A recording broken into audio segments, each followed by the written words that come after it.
Džoka kebabnīca. Tas ir ātrās ēdināšanas restorāns, kurš atrodas Jelgavā, Mātra ielā 40, un tiek pasniegti kebabi, kapsaloni, kas ir ēdiens no Nīderlandes nācis. Un Latvijā ir pilnīgs jaunums, bet visiem ļoti garšo. Tad pasniedzam arī klasiskos gyrosus un paši arī taisam ceptus, ne ceptus, bet fritētas beļģu frīkartupeļus. Mūsu primārā lieta ir tas, ka pilnībā visas izejvielas ir ekoloģiskas, un mēs mēģinām nodrošināt visai Jelgavai ļoti garšīgas kebabus un citus ēdienus.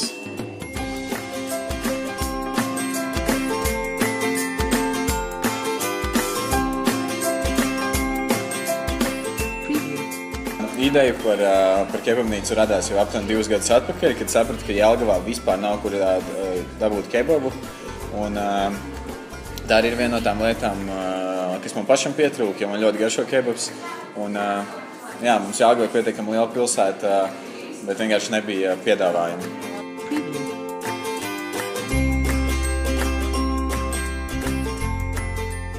Mūsu atvēršanās diena bija 8. novembris 2016. gads.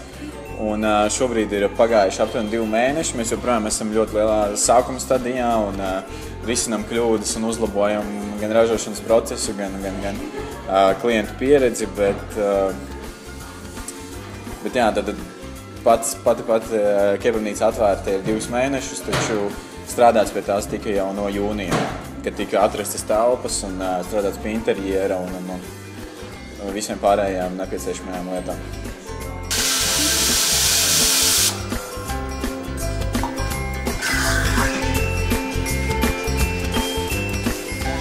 Uzņēmumā strādā 6 cilvēki, 3 no tiem ir pavāri, 2 ir viesmīļi un 1 ir sagādnieks.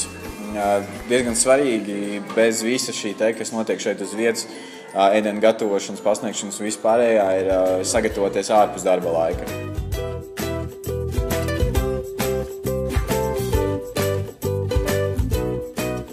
Tad mārketinga aktivitātes principā sākām vispār bez nekādas reklāmas, bez nekā. Mēs vienkārši atvērām durvis un logā ielīmējām to, kā esam atvērti. Un, mēs vispār negaidījām sākumā cilvēkus, bet pašā pirmajā dienā mūs nobombardēja vienkārši. Un, bija traki un joprojām tas tā ir bijis. Mēs īpaši neesam nemaz piestrādājuši pie mūsu mārketinga, jo cilvēki vienkārši padod viens otram šo te ideju atnākt uz kebabnīcu.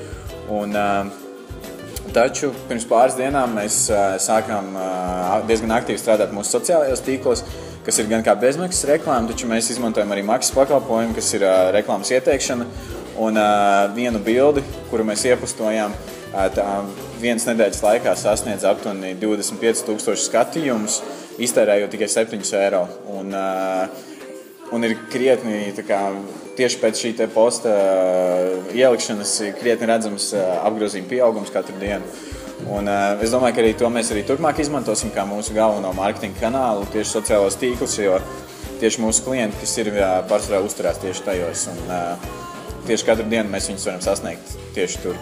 Un tas arī būtu vislētākais, visefektīvākais variants priekš mums.